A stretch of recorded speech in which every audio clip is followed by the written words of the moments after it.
എത്ര നെയ്യപ്പത്തിന് നെയ്യപ്പത്തിന് അന്നെടുക്കോ ഒരു നെയ്യപ്പം കൊടുത്ത നെയ്യപ്പം ഒന്ന്.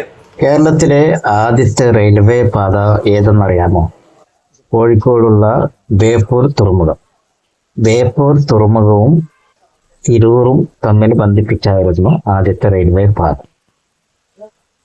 ബേപ്പൂർ തുറമുഖത്ത് നിന്നും തടികൾ കൊണ്ടുവരാനായി കടലുണ്ടി പാലം ഉണ്ടല്ലോ ഇന്നത്തെ, ആ വഴിയായിട്ടാണ് പരപ്പനങ്ങാടിയിലൂടെ തിരൂറേക്ക് ട്രെയിൻ വന്നിരുന്നത്. അന്ന് നമ്മുടെ ഫറോക്ക് കോഴിക്കോടൊന്നും ഈ റെയിൽവേ ബന്ധം ഉണ്ടായിരുന്നില്ല. കടലുണ്ടി ഭാഗത്ത് നിന്ന് നേരെ പരപ്പനങ്ങാടി തിരൂർ വരെ. പിന്നീടാണ് ബാക്കി രണ്ട് ഭാഗത്തേക്കും റെയിൽവേ പാത വന്നത്. വണ്ടി വിട്ടുപോനെ. എറണാകുളത്ത് നിന്നും ഡൽഹി വരെ പോകുന്ന മംഗള ലക്ഷദ്വീപ് എക്സ്പ്രസ് ആണിത്. എൻ്റെ റിസർവ്ഡ് കോച്ച് വരുന്നത് മുൻവശത്ത് നിന്ന് ഒരു ജനറൽ കമ്പാർട്ട്മെന്റ് 2-3 കഴിഞ്ഞ് ആദ്യം കിട്ടുന്ന റിസർവ്ഡ് കമ്പാർട്ട്മെന്റ് ആണ്. അതിൻ്റെ പ്രോബ്ലം എന്താണെന്ന് വെച്ചാൽ ഈ കാറ്ററിംഗ് സർവീസ് ഉണ്ടല്ലോ, ഇതിൽ പാൻട്രി കാറുണ്ട്, അതിലെ ജീവനക്കാർ വന്നിട്ട് കൂട്ടം കൂടി ഇരിക്കുന്നത് ഈ ഇവിടെയാണ്. ജനറൽ കമ്പാർട്ട്മെന്റ് അടുത്ത റിസർവ്ഡ് കോച്ചാണല്ലോ, അപ്പൊ സീറ്റ് ഇങ്ങനെ കാണുമ്പോഴേക്കും അവിടെ വന്നിരിക്കുന്നു. ഒന്ന് എണീക്കാൻ പോലും പറ്റുന്നില്ല. 1-2 വന്ന് ഇരിക്കുന്നതിന്റെ പ്രോബ്ലം അല്ല, ഇവരെ കൂട്ടം കൂടി വന്നിട്ട് അവിടെ ചർച്ച ചെയ്യും, കൃത്യത്തിൽ സംസാരിക്കും. അവരുടെ ഭക്ഷണത്തിന്റെ പെട്ടി ഉണ്ടല്ലോ താഴേക്ക് വെക്കുന്നു, അതൊക്കെ എടുത്ത് കാല് കാണുന്ന സീറ്റിലേക്ക് എടുത്തു വെക്കും. അതിൻ്റെ അടിയിലുള്ള ബാത്റൂമിന്റെ ഭാഗത്തൊക്കെയുള്ള അഴുക്കൊക്കെ സീറ്റിലാകും. നമ്മളിരിക്കുന്നവരുടെ പാൻറ്റിലൊക്കെ ആവുമല്ലോ. അങ്ങനെയൊക്കെയുള്ള ബുദ്ധിമുട്ടാണ് ഇവരെ കൊണ്ട്.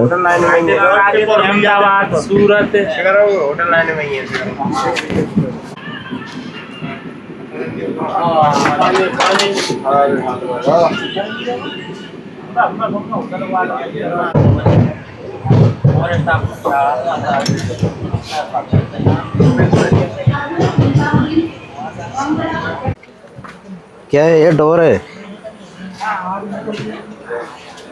ഇങ്ങനെ കിടക്കുന്നത് ഡോറിൻ്റെ അടിയിൽ.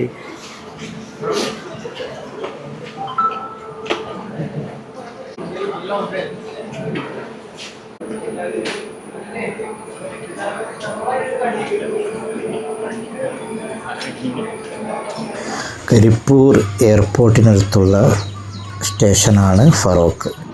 ഇവിടെ നിന്നും 15 കിലോമീറ്ററാണ് ദൂരം.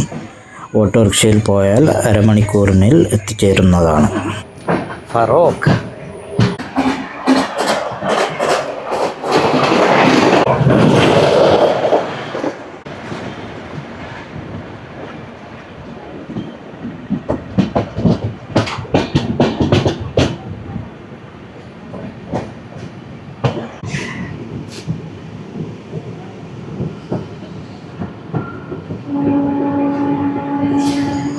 ബ്രിട്ടീഷുകാർ പണ്ട് നിർമ്മിച്ച ഇരുമ്പ് പാലമുണ്ടല്ലോ, അതിപ്പോഴും ഇവിടെ നിലവിലുണ്ട്.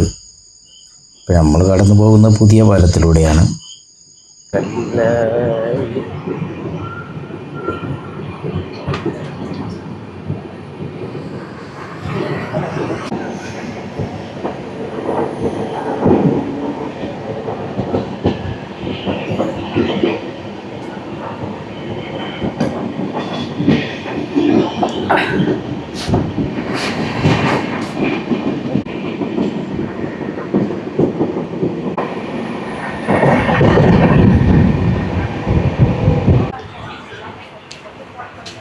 ശല്യങ്ങൾ ഇവർക്കുണ്ട്.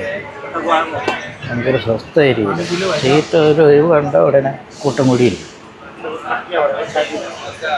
അത് ഈ ജനറൽ കമ്പാർട്ട്മെൻറ്റ് അടുത്തായതുകൊണ്ടാണ്.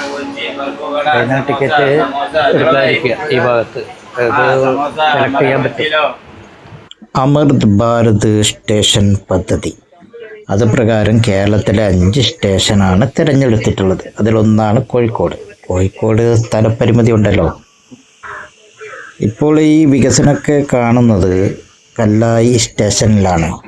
എനിക്ക് തോന്നുന്നത് ഈ വികസന പദ്ധതിയുടെ ഭാഗമായിട്ട് ഇപ്പോൾ കോഴിക്കോടിനെ ഇതുമായിട്ട് യോജിപ്പിക്കാനായിരിക്കും.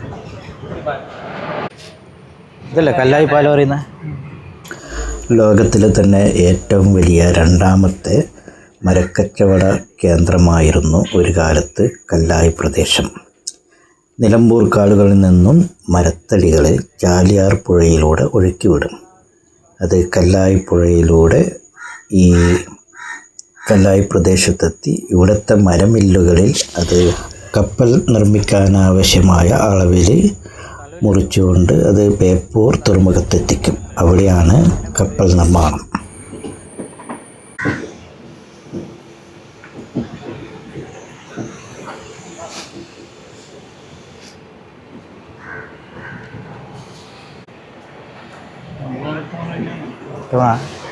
ഇതെന്ത് പാലം ഇതിന് പറയുന്നത്?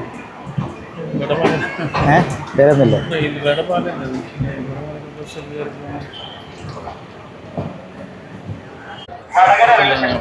യാത്ര ആരംഭിക്കുക.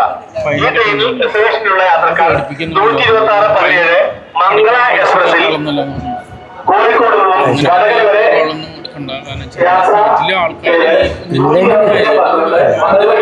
യാത്ര കേരളത്തിൽ ഏറ്റവും തിരക്കുള്ളതും വരുമാനം ഉള്ളതുമായ സ്റ്റേഷൻ കോഴിക്കോടാണ്.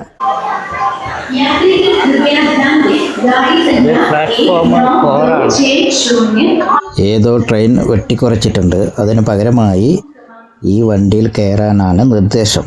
ഈ വണ്ടിയിൽ ജനറൽ കമ്പാർട്ട്മെൻറ്റോ റിസർവ്ഡ് കോച്ചോ ഒന്നും നോക്കാതെ കയറിക്കോളി, എന്നിട്ട് നിങ്ങൾ വടകര വെസ്റ്റിയിൽ അവിടെ ഇറങ്ങിക്കോളി. ഇങ്ങനെയൊക്കെ അനൗൺസ്മെൻറ്റ് കേൾക്കുന്നുണ്ട്. എന്താകുമോ എന്തോ നോക്കാം.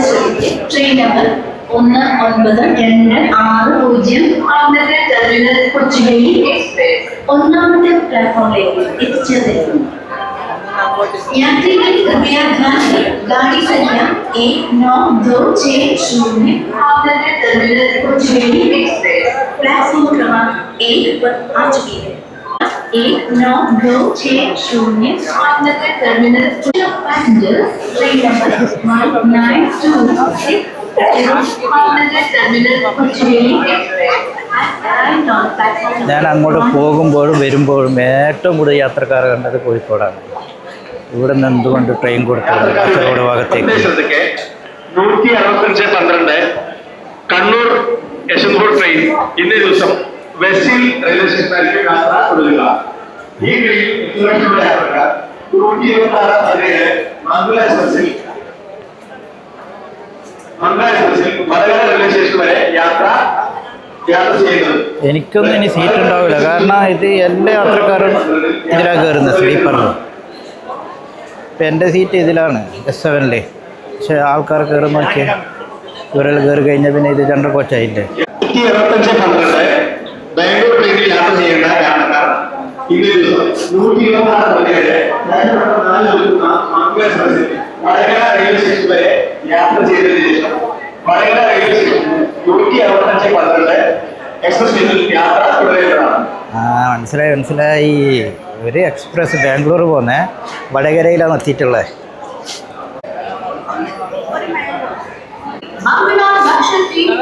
ചേഞ്ച് ഉണ്ടാവോ? ഒരു മാംഗോ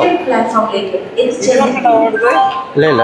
यात्रीगण कृपया ध्यान दें, गाड़ी संख्या 1261 एर्नाकुलम हजरत 120 प्लेटफॉर्म क्रमांक 4 पर आ चुकी है।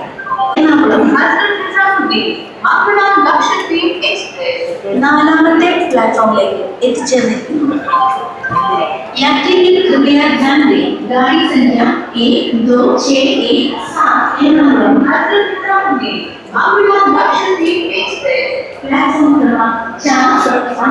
ഇത് റിസർവ്ഡ് കോച്ചാണ്. ഇപ്പോൾ ആൾ ഇതിൽ ഫുള്ളായിട്ടുണ്ട്. ഇപ്പം എൻ്റെ സീറ്റ് കിട്ടുമോ എന്തോ നോക്കാം. ഒരു സീറ്റ് ഉണ്ട് അവിടെ. സീറ്റാ?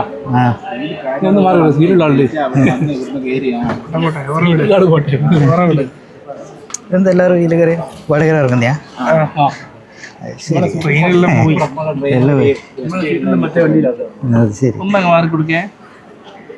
എൻ്റെ ഒരു സീറ്റ് ഉണ്ട് അവിടെ. എൻ്റെ ഒരു സീറ്റ് ബുക്കാണ്. ഇവിടെ സീറ്റാണ്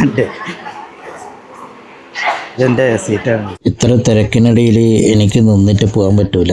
ദൂരയാത്രക്കാരനല്ലേ, കാസർഗോഡ് വരെ എത്തണം. അതുകൊണ്ടാണ് അവരോട് അങ്ങനെ പറഞ്ഞത്. പ്രോബ്ലം ഒന്നുമില്ല. അഡ്ജസ്റ്റ് ആക്കിയിട്ട് പോയ എല്ലാവരും സബ്സ്ക്രൈബ് ചെയ്യണേ, ലൈക്ക് കമൻറ്റ് കൂടി. നല്ല വിശപ്പുള്ളത് കൊണ്ട് ഒരു ഫ്രൂട്ട് സലാഡ് വാങ്ങി, ഐസ്ക്രീം മിക്സ് ആയിട്ടുള്ള ഒരു ഐറ്റംസാണിത്.